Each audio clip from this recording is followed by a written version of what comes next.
What a series this is with Dr. Kenroy Burke, Bishop of the New Testament Church of God in Barbados and pastor of the Kingdom and Empowerment New Testament Church of God Cottage, St. George. He has been an inspiration to many. I hope that you are blessed and encouraged by his story, and may you learn from this that you can pursue whatever God has placed in your heart to do in this earth. God bless you. Tell us, now that you speak about mentors again, what the role you say that the Estwicks have played a very important role in your life. So when I came to the church, the Estwicks would have been the last pastors. And what was kind of interesting, and I smile because it didn't start that I wanted to start. I remember when I first came Pastor of the church. Right. It started the way that I wanted it to start. That was the storming. And I remember sitting with them. I sat on their couch and I got some serious questions asked of me and what my intention was and those kind of things. I think somewhere along the way, I know that Reverend Estwicks was a hard man, very hard man. But somewhere along the way, his wife was able to convince him that this is the man that God had sent here. Because they wanted to know that after all of their labor, that the person who was coming next would have their heart for ministry and everything else. And so many times then along the way, I got that affirmation. I thank God for you. I thank God sent you here. Sister Estwicks in testimony many times would say, I was praying for a man to come and God sent the man and I love him. And so I felt that affirmation after. But in the initial stages, it was a little tough because I had to kind of try to prove myself to them and prove my genuine intent to be the pastor. But once they recognized it, they became my greatest supporters. They gave me advice. Many times they would, I would hear the phone ring and they would say, come and see us this evening. I would go there and they would talk me through certain things. They would really pour into my life. So much so then that they became my parents. And Sister Estwicks in particular, she said plainly when my mom passed, listen, you still have a mother here and I'm going to be here for you. So they worked with me through the entire process. I remember one of the first things they did is that they had made a financial injection. I don't say what it was exactly, but a financial injection into the church. And it was at that point in time that I realized that these weren't people who were just talking the talk, but that they were serious about supporting the ministry and supporting the ministry that God had given me for the church here. So I took it very seriously. I took that affirmation very seriously. And God then taught me to serve them as the former pastor, to serve them. So I intentionally served them. Anthony, I did as much as I can do. We've been not talking with them, but if you go to their home now, you will see many occasions where I took the opportunity to honor them for their service, to pour back into their lives for all they had given out, to make sure, even as we sit here in the sanctuary, we see one on my right, two replicas of them right there so that nobody would ever forget that they were the founding pastors of this church. And I made sure that I was intentional about serving them, Bishop, and doing all that I could do to be a blessing to them. No, we are mentioning some things here that I think it's so important to reinforce, because it could appear as though honor of leaders is discounted, for lack of a better word. It is disregarded in some instances.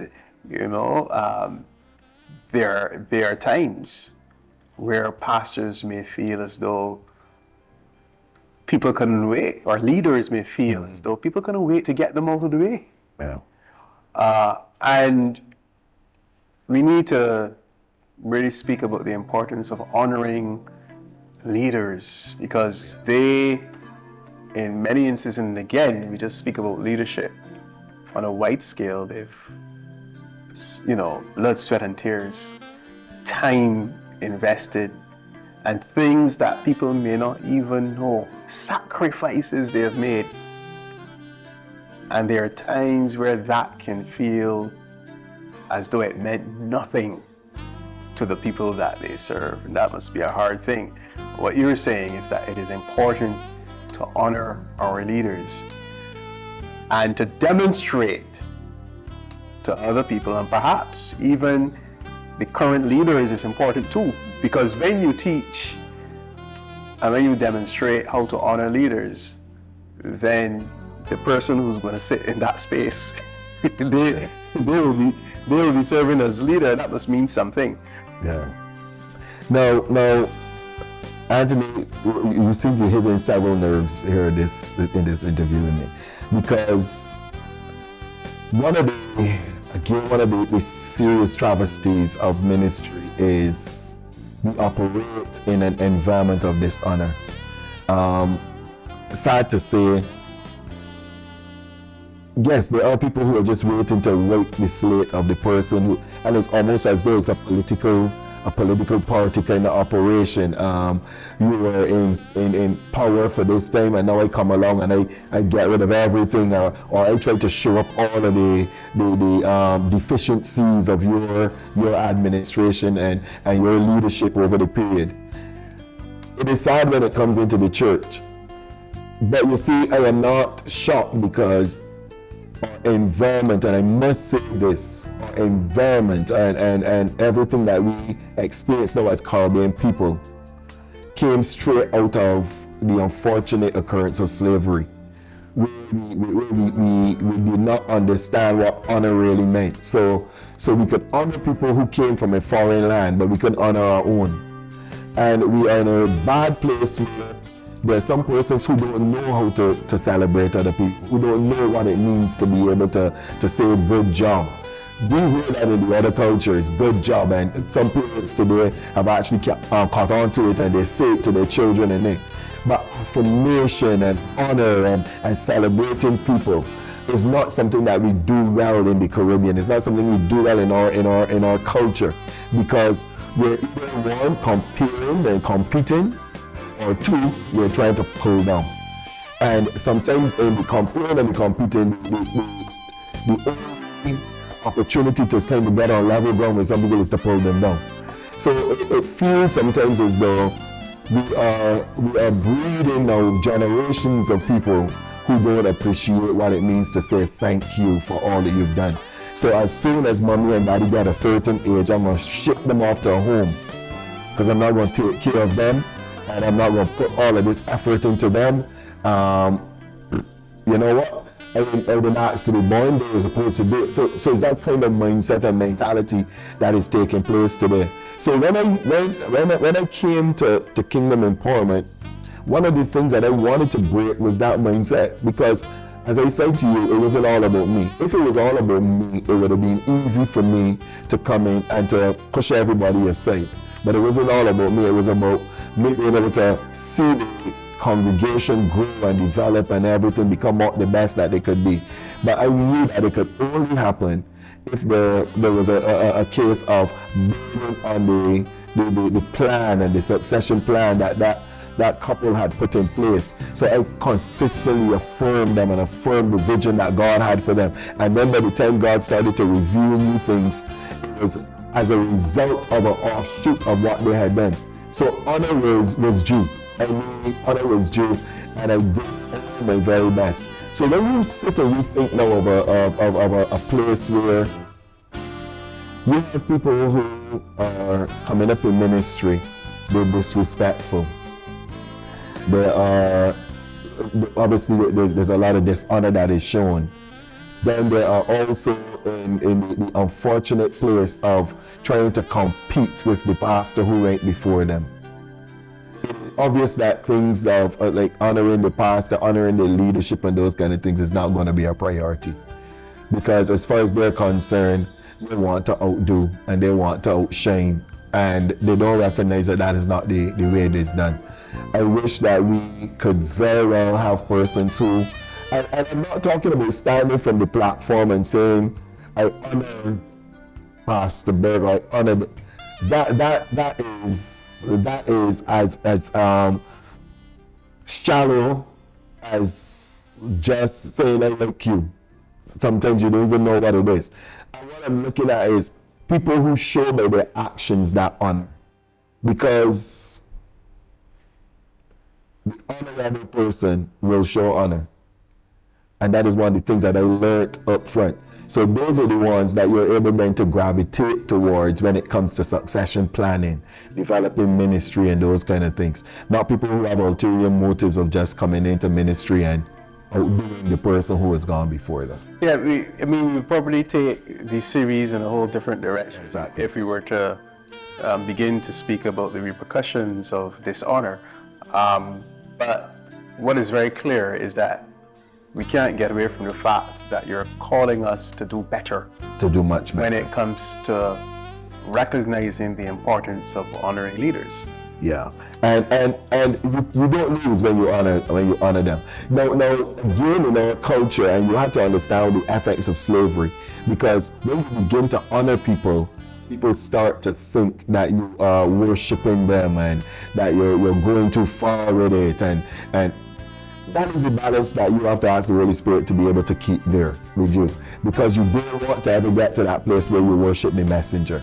But the key is that there's absolutely nothing wrong with showing that person honor. I believe this, Anthony, and this is something that is a side trust, but I believe this, that there are persons who love to celebrate failures. They celebrate failures and they mourn victories. So when you do that, it makes them feel sad. There are people who will go through social media, and because they see you put a post there, they say, I'm not liking that, and keep moving. I believe that that's a sad place to ever find yourself in. So yes, we have to do better. Yes, as believers, we have to do better. And the church itself is built on order and authority. So it means that you can't do it without honor being in there. Order and authority. So it's something that we have to work on, intentionally work on. And one last thing about the Estwicks, clearly there is something to be said of the importance of the blessing of your leader, perhaps from both angles, the perspective of the one to receive that blessing and the importance of the leader to give that blessing. Yeah, of course. Something special that was knitted between our hearts. The Lord allowed our hearts to be knitted together. Where it was son, and it no longer was just pastor. And I think that was critical. Yes, I pastored them, but I saw myself as their son, their spiritual son. And it never, if I even go further, almost natural son, because I was included in several things along the way. So for me, it wasn't a case where they ever demanded anything from me. That's the beauty of their lives. Anthony, they left a foundation for me that was second to none. I mean, they left a foundation of faith, but they also left a physical foundation, even with the church and the work they had done and the investments they had made into getting the property for us and everything. They did all of that. And it became natural that you say thank you. It was like just your parents, you were saying thank you to your parents. You were saying thank you for all they've done, for how they've set you up for life and everything else. It was literally that. So it was never ever a problem. But what was interesting is this, at every opportunity they got, they also showed me the same kind of honor. And it wasn't a fight or anything of the sort. They would stand and publicly affirm me as the man that God has called, and publicly affirm my leadership, anything that I did from a spiritual dynamic to shift the direction of church or anything, they would be able to come and confirm it. They were always praying for me, always there. So that environment alone bred what I would want to consider probably one of the easiest platforms for every pastor to be able to operate. They were honest with me, Wow. and I was honest with them. Well, well. Yeah. To the person who may be viewing right now and it may be difficult for them, they know they should go and say thank you. They know they should go and honor. But there's something there that may make them to think twice. What would you say to them? It is a matter of us humbling ourselves in that situation. I would want to say to that person, yeah, ask God to bring you to that place of humility where you're able to walk to that person and say thank you. Sometimes it might not be a long conversation that is necessary. It might just be those two words, thank you. Just being able to say thank you. And you'll be shocked to see the difference in the relationship that is had. I've seen people who try to, from the time you say something to them or you have to talk to them or do anything, Anthony, they resist it and they fight it and they go into their space. And then they allow the enemy to be able to keep them in that space. Humble yourself and come out of that situation and just be able to say, you know what, I appreciate everything that you've done.